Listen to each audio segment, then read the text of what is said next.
Welcome to another episode of Dear Stefan.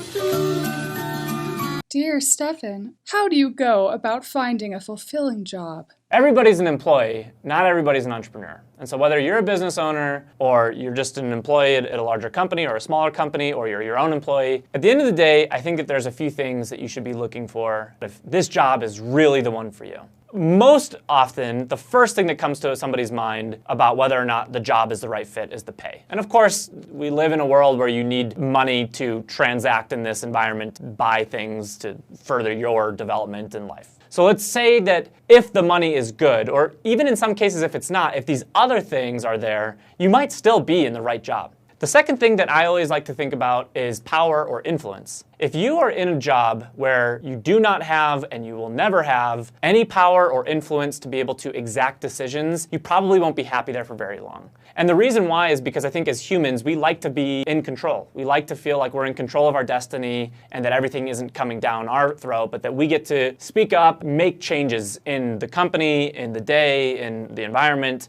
If you find that there is no path for you to have meaningful ability to own something, to make decisions for yourself, then you may not be in the right place. The other thing I think to consider is obviously just where you are today and where you would like to be. I see a lot of people, especially the ones that kind of get like the golden handcuffs, they get locked into their company or their business simply because the money is right, even if everything else on the spectrum of what makes a job right is wrong. And I think that that's really sad. I think that more frequently we should be checking ourselves and asking ourselves honestly, is this what I want to do with my life? We only have a finite number of years. You should be doing something that you love. That doesn't mean that you have to love it every day, and that doesn't mean that it can't come with stress and it can't come with fatigue and exhaustion. It does mean that you have to enjoy it in some capacity, and it has to be something that you wake up to and you're excited about. And as a final rule, I would say if you don't find yourself sometimes thinking about the thing that you're doing professionally in your spare time, you also might not be super happy there for a long time, and it may not be the right job for you long term.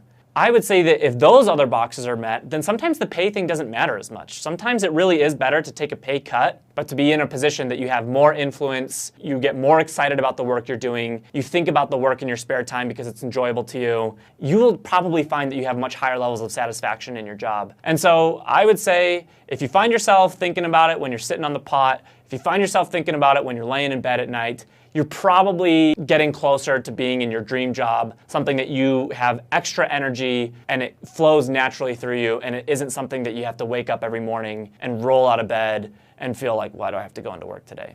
And if those are your emotions, you probably can only handle so much of that for so long before you think, this is not the right job for me. And in those instances, I'd make sure that you're checking. Am I in the right industry? Am I getting the right pay? Do I have enough influence or power in my role? And those are the levers that I think you should be pulling to figure out what will really make you happy and really fulfilled in your job. Best of luck to you finding a job that is very meaningful to you and those around you. If you have a question, be sure to write to me, Dear Stefan.